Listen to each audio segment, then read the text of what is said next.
Welcome to Tolleson Physics. So what we're going to do today is we're going to look at an example using Newton's second law. So what we're going to do is we're going to look at something where there is a net force, and we're going to calculate what the acceleration on that object is. And then we're going to stop applying that force and calculate a new acceleration as it slows down. So here's the problem that we're going to do. We're going to take a 5 kilogram box and we're going to push it with a 15 Newton pushing force. And we'll make sure that pushing force will be parallel to the ground. And then there will be a frictional force that I've listed there as 10 newtons. And so if we draw a free body diagram, we'll have force due to gravity. We will have a normal force. We will have my pushing force. And we will have, it's supposed to be the same size, my frictional force.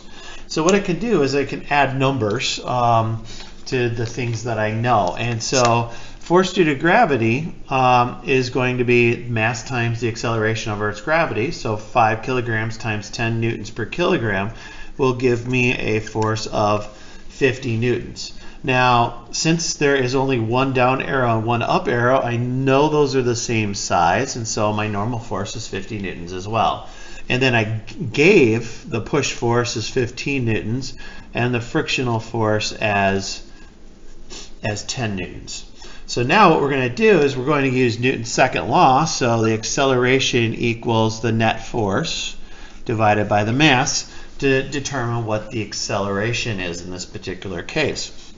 And so what is the net force? Well, in this case, the net force is going to be the force of the push minus the force of friction. So I'm basically using this as my coordinate system.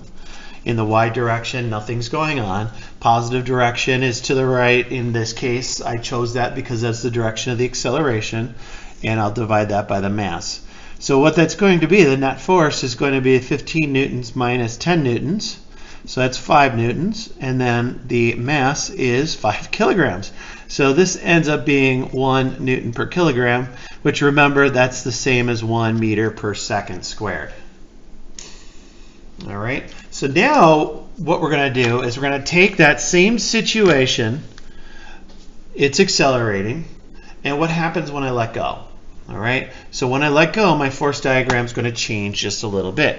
And so what my force diagram is going to look like is, so I'm just so we remember, I'm moving in that direction. That's velocity, a velocity vector. So the force due to gravity didn't change. The normal force didn't change. So I'll just put those on here. But what did change? My push force is gone. But once again, what didn't change? My force of friction is 1 newton in the other direction.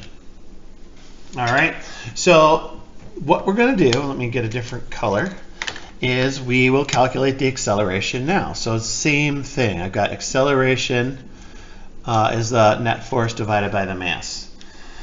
Now you could use signs to denote certain things about what's going on, but here's the deal, right? My net force is to the left.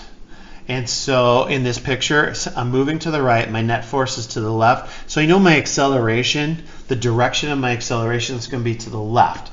Now I could denote that by using plus and minus. Matter of fact, I might even change my coordinate system so that plus goes in the other direction, because I know that my acceleration and my net force point in that direction.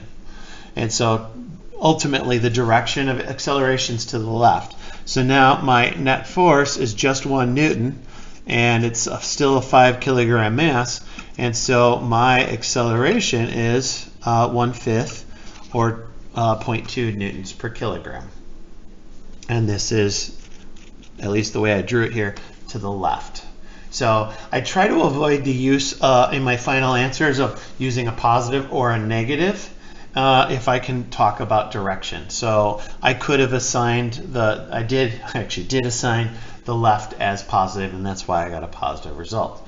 So hopefully with this simple example, you see how you can apply Newton's second law in a case where everything is perpendicular to each other.